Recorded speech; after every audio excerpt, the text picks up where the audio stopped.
Hey everybody, it's Kay back again today with a CCRN question.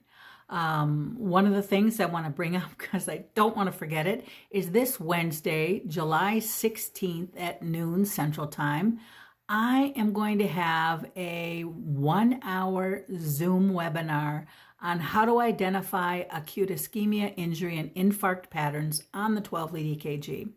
And I'd like you to join me if you have the time. So you can head over to my website, khoppypresents.com, and there'll be a pop-up which will take you right away. If you click on the pop-up, it'll take you to register for this 1-hour session. So I hope to see you there. Anyway, let's get to our question. We have, let's see, a cardiac question today. So the primary benefit a patient derives from an intra-aortic balloon pump is A, increased coronary artery perfusion, B, afterload reduction, C, cerebral perfusion, and D, renal perfusion. Take a moment and look it over.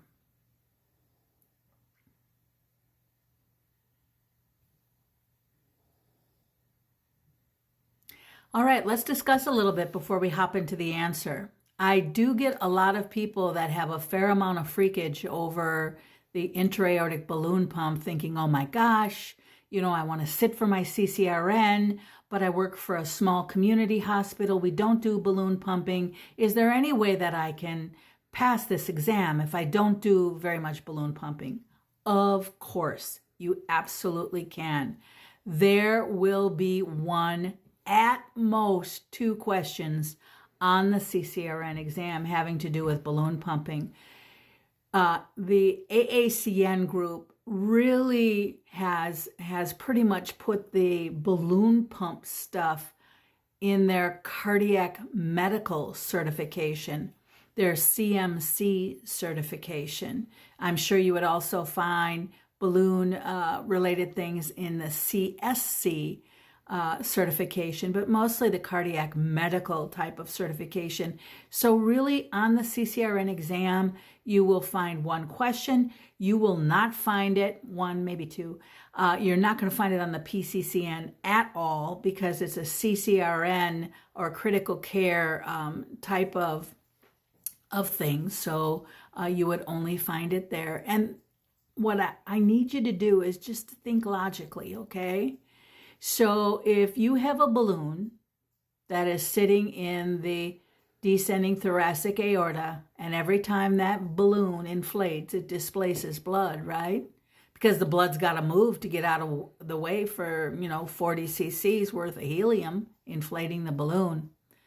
So blood will be pushed backwards toward the heart and forwards toward the kidneys. So it stands to reason then that if blood is pushed back toward the heart and that blood gets into the openings to the coronary arteries, it makes really good sense that we will see increased coronary artery perfusion. If blood is pushed back as well as that balloon is inflating, as blood is pushed back, it's going to be pushed back into the arch of the aorta, and more blood flow will go to the brain. So we're kind of liking that we can have increased cerebral perfusion. We also really kind of like that as blood gets propelled down toward the kidneys because it's making room for that intra-aortic balloon, 40 mLs of helium, that there's going to be increased renal perfusion. So you look at all of these answers and you say, holy smokes, they're all correct. So now you have to pick out which one is the most correct, and that is B, afterload reduction. The intra-aortic balloon, when it deflates, it will reduce afterload and augment ventricular contraction. So it will take the workload off that left ventricle because of major reductions in afterload. And remember, afterload is the resistance against which the left ventricle has to squeeze. So afterload reduction is the best answer.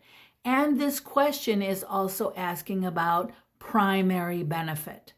So the primary benefit, even though it can do other things, is that it reduces afterload. I hope you liked my question today, guys. I'll be back tomorrow with another one.